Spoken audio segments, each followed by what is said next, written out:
नमस्कार, जय जोहार। क्या आप भी गवर्नमेंट एग्जाम्स की तैयारी करना चाहते हैं? क्या आप भी मेमोरी टेक्निक्स और ट्रिक्स के जरिए बहुत ही कम समय में स्मार्ट स्टडी करना चाहते हैं? क्या आप चाहते हैं कि सीजी व्यापम टॉपर आपको पढ़ाए?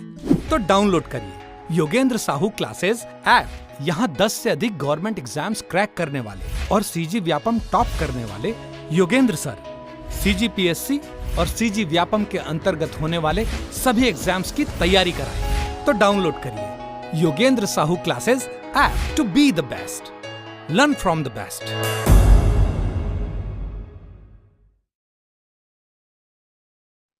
नमस्कार दोस्तों, स्वागत है आप सभी का योगेंद्र साहू ऑनलाइन क्लासेस में। मैं हूं आकाश चंद्राकर और आज फिर से हम एमसीक्यू का एक लेक्चर करने वाले हैं जो कि है लाइट प्रकाश। तो इससे संबंधित अब 20 क्वेश्चंस करने वाले हैं। तो मैंने जैसे कि बोला था कि हर लेक्चर में आपके 20 क्वेश्चंस कम से कम रहेंगे, तो 25, 20, कभी 30 इस तरीके के क्वेश्चन लगातार चलते जाएंगे। ठीक, इससे पहले मैं बता देना चाहूँगा कि जो अभी प्रयोगशाला परिचारक आया हुआ है उसके लिए कोर्स हमारे पास अवेलेबल है। अगर कोई स्टूडेंट उसकी तैयारी कर रहा है तो हमारे साथ जुड़कर हमारे ऐप पर जाकर Yogendra Sahu classes app install करके वहाँ पर कोर्स परचेस कर सकते हैं। साथ ही केवल तैयारी करने से नहीं होता, कुछ भी चीज़ों को अगर आप तैयारी कर रहे हो तो उसका मेन एग्जाम होने से पहले आकलन जरूरी है। जैसे कि इस स्कूल टाइम में क्या होता है, पहले हाफ ईयरली एग्जाम या हाफ ईयरली एग्जाम होने से पहले मंथली एग्जाम यूनिट टेस्ट होते ही, उसी तरीके से आपको अपनी जो अंतिम लड़ाई लड़नी है एग्जाम हॉल में जाकर, उससे पहले आप टेस्ट सीरीज जरूर दिलाएं। तो टेस्ट सीरीज भी उसके लिए हमारे पास अवेलेबल है, वो भी आप परचेस करके टेस्ट सीरीज दिला सकते हैं। ठीक है, अब इस क्लास की बात करूं तो ये लगातार सीरीज यूट्यूब पर चले आ रहा है। ठीक, तो इस प्रकार के वीडियोस जो लगातार आपको मिलने वाले हैं उसके लिए आप सबसे पहले सब्सक्राइब करके रखिए चैनल को, साथ ही लाइक कर दीजिए और शेयर करने से बाकी आपके जैसे जो स्टूडेंट हैं उनको फ़ायदा जरूर होगा, तो शेयर भी कर दीजिएगा। ठीक है, अब पहले क्वेश्चन की और इसमें बढ़ेंगे। अब इससे पहले ना मैं एक चीज़ बता देता हूँ, लाइट जो है, लाइट वो अपने आप में बहुत ही बड़ा चैप्टर होता है। लाइट में जब आप पढ़ने के लिए जाएंगे ना तो उसमें परावर्तन, अपवर्तन, विवर्तन, व्यतिकरण, ध्रुवीकरण, वर्ण विक्षेपण, प्रकीर्णन, इतने सारी चीज़ें आती है और उन्हीं के अंदर में आपको दर्पण भी पढ़ना होता है और लेंस भी पढ़ना होता है। वो उसमें क्यों पढ़ना होता है? इसलिए पढ़ना होता है क्योंकि जो इसके गुण हैं, प्रकाश के जो गुण हैं परावर्तन या अपवर्तन के, वो लेंस और दर्पण के माध्यम से समझना ज़्यादा आसान पड़ता है और वो सारी चीज़ें लेंस में ही देखने को मिलेंगी और दर्पण में ही देखने को मिलेंगी, इसलिए उन दोनों को भी वहाँ पर पढ़ाया जाता है। तो अगर इन सभी चीज़ों के आप डिटेल वीडियो पढ़ना चाहते हैं, पूरे लाइट को बहुत ही अच्छे तरीके से पढ़ना चाहते हैं ऑब्जेक्टिव क्वेश्चन के मेथड से, तो जो फुल लेक्चर चल रहा है जिसमें मैं एक्सप्लेनेशन बताता हूँ फिर ये क्वेश्चंस कराता हूँ, वो भी हमारे ऐप पर जाकर आप परचेस कर सकते हैं। ठीक है, अब यहाँ मैं पहले क्वेश्चन की ओर बढ़ता हूँ। इसमें बोला गया टिंडल प्रभाव प्रकाश के खाली स्थान से संबंधित है। तो किस चीज़ से संबंधित है? परावर्तन, प्रकीर्णन, परिक्षेपण या अपवर्तन। तो ये प्रकीर्णन से संबंधित होता है। कौन सा? टिंडल प्रभाव। टिंडल प्रभाव होता क्या है जनरल टर्म्स में बता दूं तो एक कोलाइड विलयन, कोलाइड अब किस में आता है तो केमिस्ट्री का पार्ट हो जाता है। कोलाइड विलयन होगा क्या, तो इसको आपको ध्यान में लाने के लिए मैं बता देता हूँ कि जो कफ सिरप आप लोग यूज़ करते हैं, वो कफ सिरप या नॉर्मल कोई भी सिरप जो होता है उसमें देखना छोटे छोटे पार्टिकल्स होते हैं, वो कोलाइड का एक रूप होता है। कफ सिरप जो होता है वो क्या होता है? कोलाइड का रूप होता है। तो मान के चलो यहाँ पर कोलाइड विलन भरा हुआ, तो इसमें क्या छोटे छोटे पार्टिकल्स होते हैं। अब कफ की सिरप की बात करें, इसमें मेडिसिन के पार्टिकल इस प्रकार से रहेंगे। तो जब प्रकाश की किरणें यहाँ जाएंगी ना तो इन छोटी छोटी क्या बोलना चाहिए कि पार्टिकल से टकरा कर ऐसे दिखने लगेगी प्रकाश किस ओर मुड़ रही है, और इसी घटना को बोला जाता है प्रकीर्णन। ठीक है, और ये जब कोलाइडी विलयनों में ज्ञात किया गया तो किसके द्वारा किया गया? जॉन टिंडल के द्वारा ज्ञात किया गया और उन्हीं के नाम पर फिर इसे टिंडल प्रभाव रख दिया गया। तो टिंडल प्रभाव क्या है? ऐसे कोलाइड विलयन के अंतर्गत प्रकाश की किरणों की दिशा को प्राप्त किया गया और प्रकाश की किरणों की दिशा का ज्ञात होना ही क्या कहलाता है? टिंडल प्रभाव कहलाता है। प्रकीर्णन उसका मेन कारण होता है, स्कैटरिंग बोलते हैं इंग्लिश में। क्वेश्चन नंबर 2 देखेंगे, निर्वात में प्रकाश का वेग कितना होता है? निर्वात में प्रकाश का वेग होता है 3 × 10⁸ मीटर पर सेकेंड होता है। ठीक है, ये आपका राइट आंसर है। निर्वात में अलग होगा, कांच में अलग होगा, अलग अलग माध्यमों में प्रकाश का वेग भी अलग अलग होता है। सिंपल टर्म्स में बोल देता हूँ कि जो सघन माध्यम रहते हैं वहाँ पर प्रकाश की वेग धीमी हो जाती है और विरल माध्यम में जो प्रकाश की वेग होती है वो तेज होती है। तो उसके माध्यम से आप पता लगा सकेंगे, बट याद करना होता है कुछ चीज़ों को। फिर देखते हैं प्रकाश का क्वांटम सिद्धांत किसके द्वारा प्रतिपादित किया गया था? क्वांटम सिद्धांत की बात की गई है तो क्वांटम सिद्धांत दिया गया था दो प्रकार के, एक फोटोन सिद्धांत, वहां पर क्वांटम की बात की जाती है, ठीक है, या क्वांटा की बात की जाती है, वहां पर आइंस्टाइन आते हैं, और वहां पर फोटॉन आता है ना, तो फोटॉन सिद्धांत किसके द्वारा है, तो आइंस्टीन के द्वारा। लेकिन क्वांटम सिद्धांत बोले ना, तो वो आपको लेना है प्लैंक। प्लैंक क्वांटम सिद्धांत के प्रणेता थे, तो ये आपको याद रखना है। प्लैंक नीतांक आप लोगों ने पढ़ा होगा, नहीं पता तो देख लेना। जो एच को से डिनोट करते हैं, ये एनर्जी अपॉन फ्रीक्वेंसी के बराबर होता है। इसको छोटे वी स्मॉल यू वी से डिनोट किया जाता है, और वी समझ के वेलोसिटी नहीं लेना, वो आवृत्ति को बता रहा है, फ्रीक्वेंसी को, ठीक है। फिर क्वेश्चन नंबर 4 देखते हैं, खालिस्तान रंग का विचलन कोण सबसे कम होता है। विचलन कोण किसका सबसे कम होता है, बैगनी, पीला, नीला, लाल। तो इसका आंसर है लाल। लाल रंग का विचलन कोण सबसे कम होता है। क्यों कम होता है, क्योंकि लाल रंग का जो विक्षेपण होता है, वर्ण विक्षेपण, जो कि प्रिज्म के माध्यम से होता है। जब एक प्रिज्म है, जब एक श्वेत किरण या प्रकाश की किरण जब आती है, तो 7 अलग अलग रंगों में विभक्त हो जाती है। जितने रंगों से मिलकर बनी होती है उतने में विभक्त हो जाती है। तो जब ये इतने में विभक्त होती है, जो सबसे कम जिसका विचलन होता है ना, जाना तो इसको ऐसे था, लेकिन ये इतने एंगल से विचलन हो गई, तो सबसे कम जिसका होता है विचलन, वो क्या होता है, लाल रंग होता है। देखो ये रेड होगा, ये सबसे नीचे वाला आपका क्या बोलते हैं, बैगनी कलर होगा, ठीक है, वायलेट। तो सबसे कम किसका होगा, लाल का सबसे अधिक पूछता तो बैगनी आंसर होता। क्वेश्चन नंबर 5 देखते हैं, प्रिज्म। प्रिज्म क्या करता है, तो प्रकाश को प्रतिबिंबित करता है, या प्रकाश को गुजरने से रोकता है, उसके जरिए गुजर रहे प्रकाश का तितर बितर करता है, या प्रकाश को उसके मार्ग से अपवर्तित करता है। अभी मैंने प्रिज्म बनाया था, वो क्या कर रहा था, प्रकाश को फैला रहा था अलग अलग रंगों में, तो वो क्या करता है, तितर बितर। तो ऑप्शन नंबर सी आपका सही हो जाएगा। क्वेश्चन नंबर 6 देखते हैं, किसी पदार्थ का अपवर्तनांक हवा में प्रकाश की चाल से किस प्रकार संबंधित है। क्या अपवर्तनांक की बात कर रहे हैं, तो आपको अपवर्तनांक पता होना चाहिए। अपवर्तनांक का फॉर्मूला होता है, ठीक है, अब वो फॉर्मूला यहाँ पर दिया होगा, इससे देखते हैं। तो प्रकाश की चाल से किस प्रकार संबंधित है किसी पदार्थ का अपवर्तनांक, तो जो पदार्थ का अपवर्तनांक होता है, वो आपके हवा में प्रकाश की चाल बटे पदार्थ में प्रकाश की चाल के द्वारा बताया जाता है। किसमें, हवा में प्रकाश की चाल बटे पदार्थ में प्रकाश की चाल। तो ये याद रखना। 2 प्रकार के अपवर्तनांक होते हैं, एक होता है आपका निरपेक्ष अपवर्तनांक, और एक होता है सामान्य किसी वस्तु का अपवर्तनांक बोल सकते हैं, या माध्यम का अपवर्तनांक। तो वहां पर जब निरपेक्ष अपवर्तनांक की बात की जाती है, तो वहां पर आता है निर्वात में बटे माध्यम में। और जब किसी पदार्थ की बात की जाती है, तो वहां पर आ जाता है हवा में और बटे पदार्थ में। निर्वात में और हवा में क्या, निर्वात में जो रहेगा वो प्रकाश की चाल बटे माध्यम में, यहाँ हवा में प्रकाश की चाल बटे माध्यम में, या पदार्थ में प्रकाश की चाल। तो पदार्थ का अपवर्तनांक निकल जाता है। तो किससे संबंधित था, इस वाले फॉर्मूले से संबंधित है, इसको आपको याद रखना है, ठीक। क्वेश्चन नंबर 7 देखते हैं, सूर्य की रोशनी में हरे रंग का दिखाई देने वाला एक कपड़ा लाल रोशनी में देखे जाने पर काले रंग का दिखाई देता है, क्यों दिखाई देना शुरू हो जाता है, क्यों। तो इसका एक कारण होता है, अब प्रकाश की गुण को देखेंगे, या फिर हम लोगों को कोई चीज किसी कलर का दिखाई देता है, उसके पीछे क्या कारण होता है, क्योंकि वो जो वस्तु है वो उस किरण को, अभी मैंने बताया एक प्रकाश के अंदर 7 रंग रहते हैं, उन 7 रंगों में से जिस रंग को वो परावर्तित करता है, हम उसी रंग का देख पाते हैं। जैसे कि ये ब्लैक है, तो ये किसी भी रंग को ना अवशोषित नहीं कर रहा है, ठीक है, सॉरी, ये सभी रंग को अवशोषित कर रहा है। ब्लैक दिख रहा है, तो ये सभी रंग को क्या कर रहा है, अवशोषित, किसी भी रंग को परावर्तित नहीं कर रहा है, इसलिए ब्लैक दिख रहा है।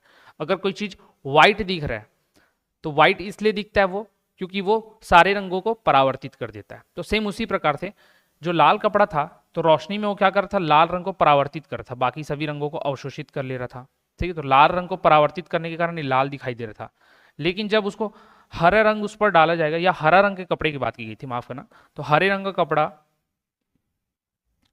अब सॉरी लाल वाला ही था, अब हरे रंग उसमें डाला जाएगा, सामान्य प्रकाश में वो लाल दिखाई दे रहा था, लेकिन अब जब उसमें हरा कलर डाला जाएगा उस लाल कलर के कपड़े में, तब वो क्या करेगा, इस हरे रंग को अवशोषित कर लेगा। अब जब ये हरे को अवशोषित कर लेगा, तो रिफ्लेक्ट क्या करेगा, कुछ नहीं, क्योंकि वो रंग ही क्या था, हरा। अगर सामान्य प्रकाश रहता तो उसमें से 7 कलर में से बाकी 6 को एब्जॉर्ब करता, लाल को रिफ्लेक्ट करता।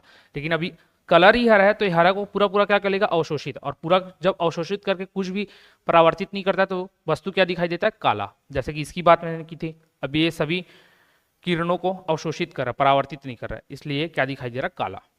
तो यहाँ पर ऑप्शन देखेंगे, काला कपड़ा लाल रंग की तरंग आयाम को पूर्णतः अवशोषित कर लेता है, या अपवर्तन की वजह से होता है, या प्रकाश के प्रकीर्णन का प्रभाव होता है, यह लंबन त्रुटि के वजह से होता है।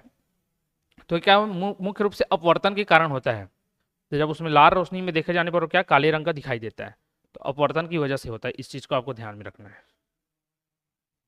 फिर क्वेश्चन नंबर देखते हैं आगे, 8वां, वास्तविक सूर्योदय से 2 मिनट पहले सूर्य दिखना और वास्तविक सूर्योदय के लगभग 2 मिनट बाद तक सूर्य दिखने के कारण के लिए किसे जिम्मेदार ठहराया जा सकता है। मतलब जब सूर्योदय होता है और सूर्यास्त होता है तो आप शुरू में देखेंगे कि हल्का सा सूर्य उगने से पहले ही थोड़ा ऑरेंज ऑरेंज दिखना शुरू हो जाता है और डूबते टाइम भी ऑरेंज ऑरेंज दिखना, मतलब हल्का निकला हुआ इस टाइप का दिखना चालू हो जाता है, इस टाइप का,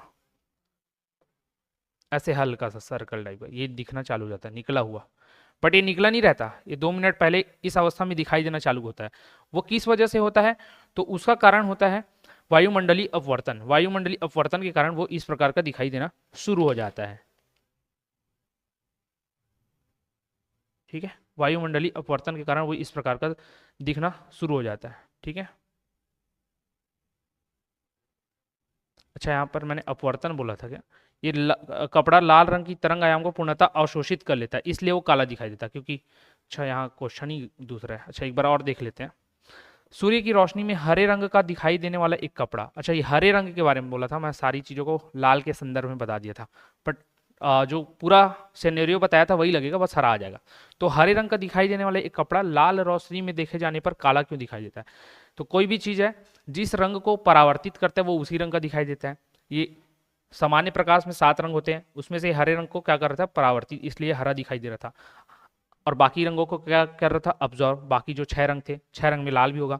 अब जब केवल और केवल उस पर लाल रोशनी डाली जाएगी या उसको मैं लाल रोशनी में देखूंगा तो लाल रंग को क्या कर लेगा? अवशोषित कर लेगा। और जब वो पूरे क्या बोलते हैं प्रकाश को अवशोषित कर लेगा, कुछ भी परावर्तित नहीं करेगा, तो क्या दिखाई देगा? काला। जैसे कि मैंने इसका एग्जांपल लिया था, ये सभी प्रकाश को क्या कर लेता है? अवशोषित, कुछ भी परावर्तित नहीं कर रहा है, इसलिए क्या कर रहा है? काला दिखाई दे रहा है। इसलिए तो क्या? अवशोषित, तो पूर्णतः अवशोषित कर लेता है इसलिए। ठीक है, कुछ देर पहले शायद अपवर्तन बोल दिया था, तो उसके लिए इसको सुधार लेना। ठीक है, ये ठीक था 8वां। फिर 9वां देखते हैं, क्वेश्चन नंबर 9। जब प्रकाश विरल माध्यम से सघन माध्यम में प्रवेश करता है तो इसकी गति पहले से कम हो जाती है, फिर बढ़ती है, या इसकी गति बढ़ती है, इसकी गति कम हो जाती है, इसकी गति पूर्ववत रहती है। तो अभी मैंने कुछ समय बताया था, जब सघन माध्यम से विरल माध्यम में जाएगा, या फिर विरल, यहाँ पर विरल से सघन में बोल रहा है तो विरल से सघन समझ लेते हैं। विरल मतलब क्या? जो बहुत ही हल्का है, वहाँ बहुत ज़्यादा सघन मात्रा, बहुत ज़्यादा पार्टिकल्स नहीं है। तो पार्टिकल्स जब बहुत ज़्यादा नहीं रहेंगे तो बहुत ही आसानी से क्या कर पाएगा? मूव कर पाएगा, गति उसकी ज़्यादा होगी। अब जो विरल से सघन में जाएगा मतलब पार्टिकल बहुत पास पास है, तो उसको गति करने में क्या होगा? थोड़ा सा दिक्कत होगा, या फिर गति उसकी क्या हो जाएगी? धीमी हो जाएगी। तो उसी को पूछा था कि प्रकाश जब विरल माध्यम से सघन में प्रवेश करता है तो क्या हो जाता है? इसकी गति कम हो जाती है, क्योंकि पार्टिकल ऐसे पास पास रहेंगे, तो हमारे गति करने में थोड़ा तो अवरोध उत्पन्न होगा। और विरल में ऐसे दूर दूर में है तो गति आराम से कर पाएगा। ठीक, इसलिए निर्वात में जब कुछ भी नहीं रहता तो सर्वाधिक तेज कहाँ होता है प्रकाश की गति? तो निर्वात में होती है। एक माध्यम जिसका अपवर्तन सूचकांक 1.5 है, जो में प्रकाश की गति कितनी होगी? ठीक है, अपवर्तनांक मैंने बता दिया था, म्यू की वैल्यू बता दी है, इसको म्यू से डिनोट करते हैं, 1.5 है। इसमें प्रकाश की गति क्या होगी? अभी मैंने बताया था अपवर्तनांक का फॉर्मूला आप लोग को। हवा में प्रकाश की गति बदे पदार्थ में प्रकाश की गति, उस तरीके से। तो यहाँ पर किसी माध्यम में बोला है, अपने को पता नहीं है, तो मैं 1.5 मेरे को म्यू मालूम है, इसका मेरे को सूत्र पता है, प्रकाश की गति मेरे को चाहिए, तो मेरे को निर्वात के बारे में पता है कि निर्वात में क्या होता है। तो निरपेक्ष अपवर्तनांक मैं लेके अगर चलूँ तो निर्वात में क्या होगा? 3 × 10⁸ ये होती है। लेकिन माध्यम में पूछा मेरे को, एक माध्यम जिसका अपवर्तनांक ये है, उसमें प्रकाश की गति क्या होगी? तो माध्यम के लिए मैंने मान लिया x, और यही मैंने फॉर्मूला बताया था थोड़ी देर पहले, ऊपर निर्वात बटे या तो माध्यम, या फिर हवा बटे माध्यम पदार्थ, तो जो भी लेना। तो यहाँ पर माध्यम की बात की तो मैंने ये वाला फॉर्मूला लिया। अब x इधर ले लूंगा और उसको उधर ले गया, ये 1.5 नीचे आएगा तो ये कितने बार में जाएगा? 2, तो ये कितना आ गया? 2 × 10⁸ और वो क्या था? मात्रा क्या था? तो मीटर पर सेकंड ही होता है। क्यों? क्योंकि किसके बारे में बात कर रहे हैं? गति के बारे में। तो देख लो कि इसमें ऑप्शन नंबर बी में 2 × 10⁸ मीटर पर सेकंड ये आता है आपका आंसर। तो इस फॉर्मूले से इसको जाना था। क्वेश्चन पूछा जाता है, लेवल अच्छा रहता है तो इस प्रकार के क्वेश्चन आते हैं। क्वेश्चन नंबर 11, प्रकाश की एक पुंज की द्रव में तैरते कणों से टकराव के कारण होने वाले प्रकीर्णन से उत्पन्न चमक की प्रक्रिया को क्या कहते हैं? अभी मैंने बताया था इसको, कोलाइड विलयन। तो किसी भी विलयन में द्रव में अगर कण है तो क्या हो जाएगा? कोलाइड हो जाएगा। तो कोलाइड में कौन सा प्रभाव देखा था हमने? रमन, टिंडल, स्नेल या हिगन? तो टिंडल प्रभाव देखा था हम लोगों ने। ठीक, तो टिंडल प्रभाव इसका आंसर होगा। और इससे क्या होता है? उस द्रव के अंदर प्रकाश का मार्ग का पता चलता है कि किस ओर मुड़ रहा है। फिर देखेंगे क्वेश्चन नंबर 12, वास्तविक प्रतिबिंब पाने के लिए एक वस्तु 20 सेंटीमीटर फोकस दूरी वाले अवतल दर्पण से 30 सेंटीमीटर की दूरी पर रखी हुई है। दर्पण प्रतिबिंब की दूरी क्या होगी। ठीक है भाई, किसके बारे में बात कर रहा है, अवतल दर्पण। यहाँ पर अवतल और उत्तल का आपको सेंस लेकर चलना है कि अवतल में किस प्रकार की चीजें होंगी, उत्तल में क्या होंगी। ठीक है, तो प्रतिबिंब की दूरी क्या होगी। ठीक है, वस्तु की दूरी u, फोकस अवतल से 30 सेंटीमीटर की दूरी पर रखिए। ओके, u की वैल्यू ये है, क्यों, कहाँ से, प्रतिबिंब पाने के लिए एक वस्तु 20 सेंटीमीटर फोकस दूरी पर है, फोकस दूरी मतलब f से, फोकस दूरी वाले अवतल दर्पण से 30 सेंटीमीटर की दूरी पर रखिए, मतलब वस्तु के बारे में बता रहा है, मतलब व्यू, और जो प्रतिबिंब होता है उसको हम लोग v से डिनोट करते हैं। ऐसा क्यों मैं लिख रहा हूं, क्योंकि दर्पण का एक सूत्र होता है, दर्पण का सूत्र क्या होता है, 1/v plus 1/u equal to 1/f। ठीक है, और अवतल दर्पण के बारे में हमेशा ध्यान रखना कि इसमें जो दूरियां होगी हमेशा नेगेटिव में आता है, दूरी हो या फोकस दूरी हो या फिर वस्तु से प्रतिबिंब से मतलब दर्पण से वस्तु की दूरी या प्रतिबिंब की दूरी हमेशा ऋणात्मक आएगी। क्यों, क्योंकि ये इसका नेचर है अवतल दर्पण का, उसके नेचर की वजह से आंसर भी आपका ऋणात्मक में आता है। ठीक है, और यहाँ पर पॉजिटिव लिया गया है तो उसके दर्पण की प्रकृति ऋणात्मक है, इसलिए ऋणात्मक को हटाकर इसको लिया जाता है। अगर कहीं पर माइनस में आंसर रहता तो वो भी आप लेते तो सही होता। अब मैंने बता दिया तो सब माइनस में हो सकता है। ठीक है, तो 20 सेंटीमीटर फोकस बताया था, इसमें रख दो। और ये क्या सूत्र है मैंने बोला, दर्पण सूत्र है। अब v की वैल्यू मेरे को निकालना है भाई, u क्या है, u दिया है आपका 30 तो -30 लिखना, मैंने बोला प्रकृति नेगेटिव होती है इसकी। f क्या दिया 20 तो इसको -20 लिखना है। 1/v बराबर क्या हो जाएगा, ये -20 और ये minus into minus, plus into minus क्या होता है, माइनस होता है, तो माइनस उधर जाएगा तो क्या हो जाएगा प्लस 1/30। लघुत्तम क्या आएगा 60, ये 20 से 3 बार में जाएगा तो -3 प्लस 2 बार में जाएगा तो 2, तो ये क्या आया -1/60। तो -1/60 किसकी वैल्यू आई, 1/v की वैल्यू आई। मुझे किसकी चाहिए, v की चाहिए, तो पलटाऊंगा तो क्या आएगा, v बराबर -60, तो ये इसकी वैल्यू होगी। अब मैंने बोला था ऋणात्मक जो चिन्ह रहता है वो प्रकृति को बताता है कि दर्पण किस प्रकार का, और क्वेश्चन में साफ लिख दिया था अवतल दर्पण, तो अब माइनस को छोड़ सकते हैं, 60 सेंटीमीटर आपके प्रतिबिंब की दूरी होगी। ये सूत्र इंपॉर्टेंट है, यहाँ से क्वेश्चंस पूछते ही हैं, और क्योंकि सेम सूत्र आपको देखने को लिए लेंस में मिलता है, कंफ्यूजन रहता है, इसलिए ज़्यादा पूछा जाता है। लेंस में जब देखेंगे तो लेंस सूत्र में यहाँ पर माइनस लग जाता है और कुछ नहीं, बाकी सिमिलर रहता है। एक समतल दर्पण द्वारा बनाई गई छवि हमेशा होती है, किस प्रकार की होती है, तो इसके द्वारा जो बनाई गई छवि होती है वो आभासी होती है और सीधी होती है। समतल दर्पण, आपके घर में जो दर्पण लगा होता है समतल दर्पण रहता है, जब उसमें आप खड़े होते हैं तो क्या आपको क्या दिखती है, सीधी सीधी, आप सीधे ही दिखाई देते हैं। ठीक है, तो बनाई गई छवि आभासी, लेकिन वो क्या होता है इमेजिनरी, आभासी मतलब इमेजिनरी, और सीधी मतलब स्ट्रेट। ठीक, फिर क्वेश्चन नंबर 14 देखते हैं, एक समतल दर्पण द्वारा बनाई गई छवि की विशेषताएं क्या होती है। तो अभी हम लोग पढ़ा है क्या होना चाहिए, वो एक तो सीधा होना चाहिए और कितना क्या होना चाहिए, आभासी होना चाहिए। तो आभासी कहाँ दिया है, कहीं पर दिया है कि आभासी ये दिया है, ये तो वास्तविक दिए तो ये हो ही नहीं सकता, ये आभासी दिया, ये आभासी दिया, तीनों में देखना है। अब क्या बोला था मैंने सीधा, तो सीधा सभी में दिया है, उल्टा दिया तो ये हो नहीं सकता। अब समान आकार के दिखते हो आप या छोटे आकार के दिखते हो, तो दर्पण में आप जिस आकार के उसी आकार के दिखते हो तो समान आकार आएगा, तो ये तो हो नहीं सकता, तो ये दोनों में देखना है। अब तो सीधा होता है, ठीक है, समान आकार भी ठीक है, सॉरी ये वाला नहीं, कहाँ गया यार, समान आकार, ये अलग आकार का था, तो यही बस बचा, क्योंकि इसमें तो वास्तविक नहीं था, तो आपका सही आंसर क्या हो जाएगा ए।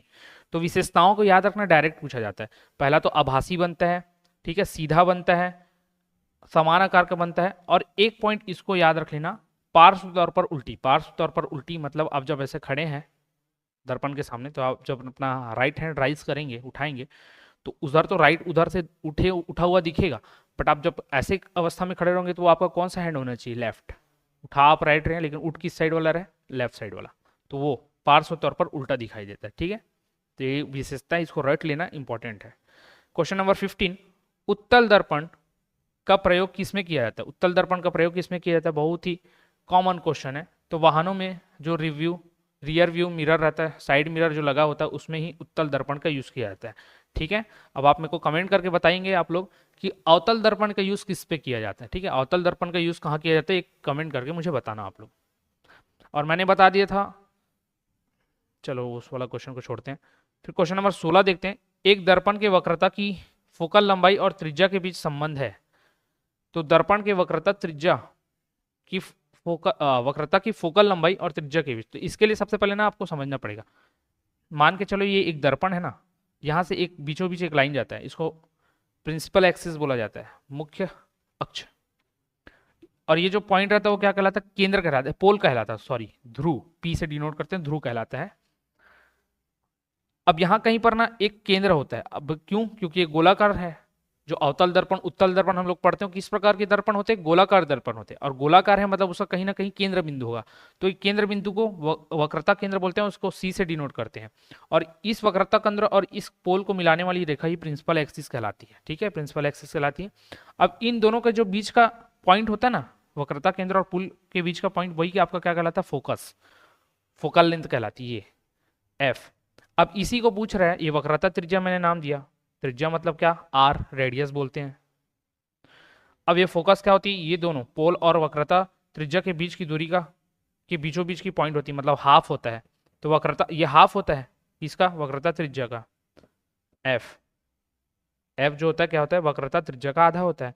या फिर मैं वक्रता त्रिज्या को क्या बोलता है? 2 times of focal length, 2 times of focal length. अब इसमें कौन सा बैठ रहा है? देखो वो वाला तो दिख नहीं रहा कहीं पर, ये दिख रहा है आर इक्वल टू 2F। तो आपका सही आंसर ये होगा। ठीक है, ये कॉन्सेप्ट जो मैंने बताया वो ध्यान में रखना, और ये फॉर्मूला से कभी कभी क्वेश्चन देखने को मिलता है।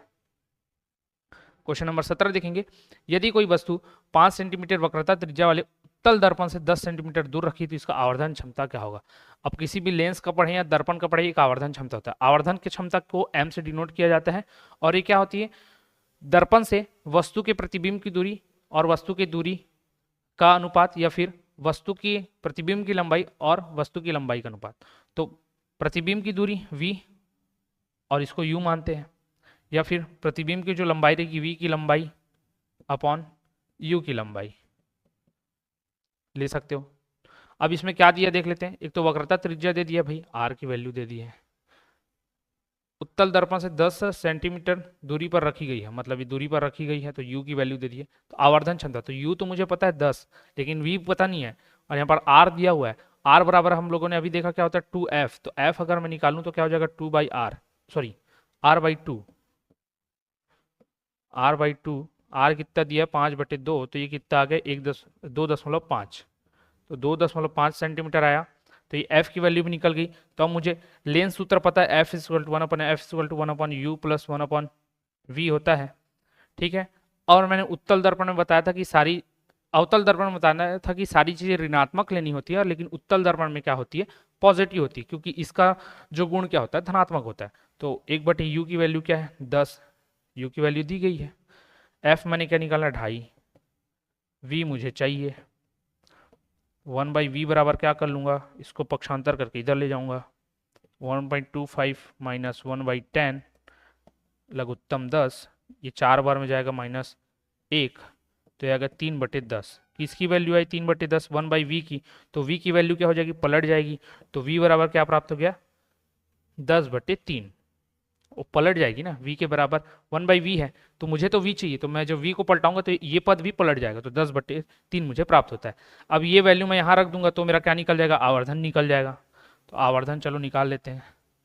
तो ये दोनों फॉर्मूला इसलिए बता दिया था कि जो आपको दिया हो। अभी लंबाई की, दूरी के बारे में बताया तो दूरी से निकाल लो, लंबाई के बारे में दिया हो तो लंबाई से निकाल लेना। अब v की वैल्यू मैंने क्या निकाला? 10/3, और u मेरे कहा था 10। ठीक है, ये 10 और 10 तो कैंसिल हो जाएगा, तो क्या निकलेगा? 1/3। 1/3, तो 1/3 को क्या लिख सकते हैं? 0.33। तो m क्या निकल गया? 0.3। ये कैसे कटा? तो ये तीसरा पद था, ये दूसरा पद था, पहला पद, ये तो कटेगा, ये नीचे में मल्टीप्लाई होता अगर मैथ्स आता होगा तो। ठीक है, फिर क्वेश्चन नंबर 18 देखते हैं। यदि आप एक दर्पण में देखते हैं और पाते हैं कि छवि, आपका परावर्तन, आपसे छोटा है। ठीक, छवि का मतलब क्या है? आपका परावर्तन, लाइट मुझ पर रिफ्लेक्ट होकर किस पर दिखाई दे रही है? दर्पण में, परावर्तन ही है। आपसे छोटा है तो दर्पण का प्रकाश है। तो देखो छोटा ना अवतल दर्पण में भी होता है, अवतल दर्पण में, लेकिन बराबर भी होता है और बड़ा भी प्राप्त होता है। वो वस्तु की स्थिति के अनुसार चेंज होता है। अगर वक्रता पर है तो बराबर प्राप्त होगा, अगर फोकस पर है तो बड़ा प्राप्त होगा, अगर अनंत पर है तो फोकस पर प्राप्त होगा और छोटा प्राप्त होगा। तो इस तरीके की चीजें, वो एक चार्ट होता है पूरा। ठीक है, उस पर नहीं जाते। अभी क्या पूछा गया है कि आपसे छोटा किस में प्राप्त होगा? तो हमसे छोटा हमेशा उत्तल दर्पण में प्राप्त होते हैं, इस चीज को याद रखना। तो एक दर्पण में देखते हैं और पाते हैं कि छवि आपसे छोटा है, तो दर्पण का प्रकाश कौन सा है? उत्तल दर्पण। तो प्रकाश ना हो गया, वो प्रकार होना चाहिए। प्रकार कौन सा है? उत्तल दर्पण। क्वेश्चन नंबर 19, यदि एक वास्तविक वस्तु का प्रतिबिंब बनाने के लिए उत्तल दर्पण का उपयोग किया जाता है, तो निम्नलिखित में से कौन सा कथन गलत है? तो ठीक है, उत्तल दर्पण का प्रयोग कर रहे हैं तो उसकी कैरेक्टरिस्टिक्स पता होंगी तो ये क्वेश्चन आराम से बनेंगे। प्रतिबिंब वास्तविक बनता है, प्रतिबिंब छोटा बनता है, ये तो सही है, अभी मैंने बताया। प्रतिबिंब सीधा बनता है, ये भी सही बात है। प्रतिबिंब P और F के बीच में ही निर्मित होता है, ये भी सही बात है। वो वास्तविक नहीं बनाता, वो क्या बनाता है? आभासी प्रतिबिंब बनाता है। तो इसका आपको ध्यान रखना, क्या बनाता है? आभासी प्रतिबिंब बनाता है, सीधा कभी भी नहीं बने, वास्तविक कभी भी नहीं बनता है। क्वेश्चन नंबर 20 देखते हैं। किसी वस्तु को मुख्य फोकस पर रखने पर अभिसारी दर्पण द्वारा निर्मित प्रतिबिंब का आकार कैसा होता है? तो अभिसारी दर्पण आपको पता होना चाहिए कि किस बारे में बात कर रहे हैं। अभिसारी दर्पण के बारे में बता रहे हैं, यहां पर क्या बोलते हैं कि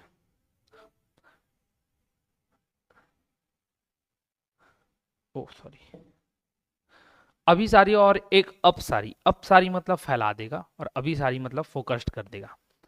तो लेंस में आप पढ़ेंगे और दर्पण में पढ़ेंगे तो कंफ्यूजन हो सकता है, क्योंकि दोनों में टर्मिनोलॉजी चेंज हो जाती है, कैरेक्टरिस्टिक चेंज हो जाते हैं। जब अवतल की बात करें तो अवतल दर्पण और अवतल लेंस एक दूसरे से भिन्न हो जाएंगे, और उत्तल दर्पण की बात करें तो उत्तल दर्पण उत्तल लेंस से भिन्न हो जाता है। यहाँ पर दर्पण के बारे में बोला गया है। तो अभिसारी मतलब एक जगह केंद्रित करना, अपसारी मतलब फैलाना। तो अभिसारी दर्पण कौन सा हो जाता है? यहाँ पर आपका दर्पण हो जाएगा उत्तल दर्पण, ये हो जाता है। अब इसमें देखेंगे ये क्या करता है? अत्यधिक बढ़ा देता है, धुंधला कर देता है, समान आकार का और बिंदुओं के रूप में, सॉरी अभिसारी बोला है, अभिसारी यहाँ पर ये दर्पण की ही बात कर रहे हैं। एक सेकंड में चेक कर लेता हूँ।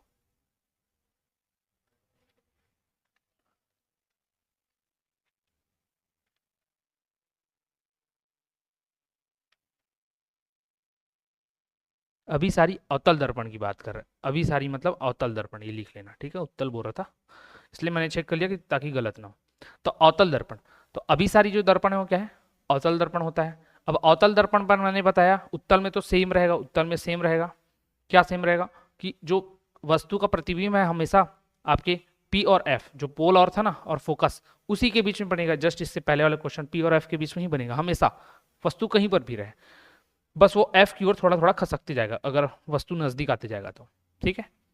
अब अवतल दर्पण के केस में क्या होता है? ये अलग अलग बनता है, जैसे कि थोड़ी देर पहले मैंने बताया था, अनंत पर है तो और कहीं, और कहीं तो और कहीं। लेकिन जब किसी वस्तु को मुख्य फोकस पर रखा जाता है तो उस केस में कहां पर बनता है ये आपको देखना है, ठीक है।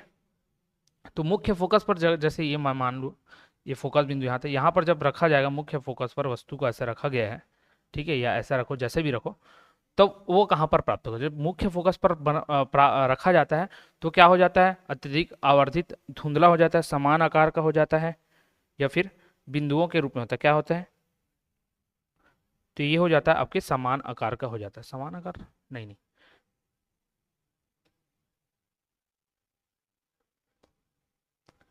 ये आपका अत्यधिक आवर्धित हो जाएगा। क्यों? क्योंकि प्रकाश किरणें जब आएंगी तो ये फिर अनंत की ओर बढ़ जाएंगी, तो ये इस ओर ना बढ़ के ये वापस इसी ओर लौटती हैं और ये इस ओर ऐसे बढ़ते जाती हैं धीरे धीरे धीरे धीरे, ठीक है। तो ये कहाँ पर बनती है? तो किसी वस्तु को मुख्य फोकस पर रखने पर अभिसारी दर्पण जो कि होता है अवतल दर्पण, उसमें प्रतिबिंब का आकार कहाँ पर बनता है? तो बहुत बड़ा बनता है और कहाँ बनेगा? अनंत में बनेगा। तो अत्यधिक आवर्धित हो जाती है। अत्यधिक आवर्धित कहाँ पर बनेगा पूछेगा तो अनंत पर बनेगा, ये आपको ध्यान में रखना है। क्वेश्चन नंबर 20, तो ये 20 क्वेश्चन थे।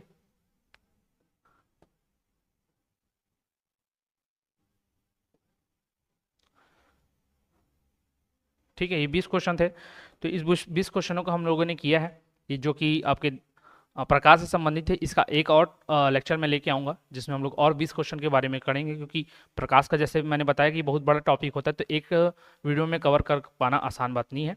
इसलिए हम दूसरा वीडियो और लेकर आएंगे, तो उसमें और भी बाकी जो छूटी हुई चीज़ें हैं, जैसे कि अपवर्तन से संबंधित, परावर्तन से संबंधित जो उसके अनुप्रयोग हैं, और प्रकीर्णन है, वर्ण विक्षेपण से संबंधित जो उनके अनुप्रयोग हैं, उस पर ज़्यादा फोकस किया जाएगा। यहाँ न्यूमेरिकल पर फोकस किया गया था, उसमें उन सभी चीज़ों पर फोकस किया जाएगा। तो आप हमारे चैनल के साथ लगातार बनी रहिए, लाइक शेयर सब्सक्राइब जरूर कीजिएगा, ठीक है। तो इस वीडियो में इतने रखते हैं, धन्यवाद।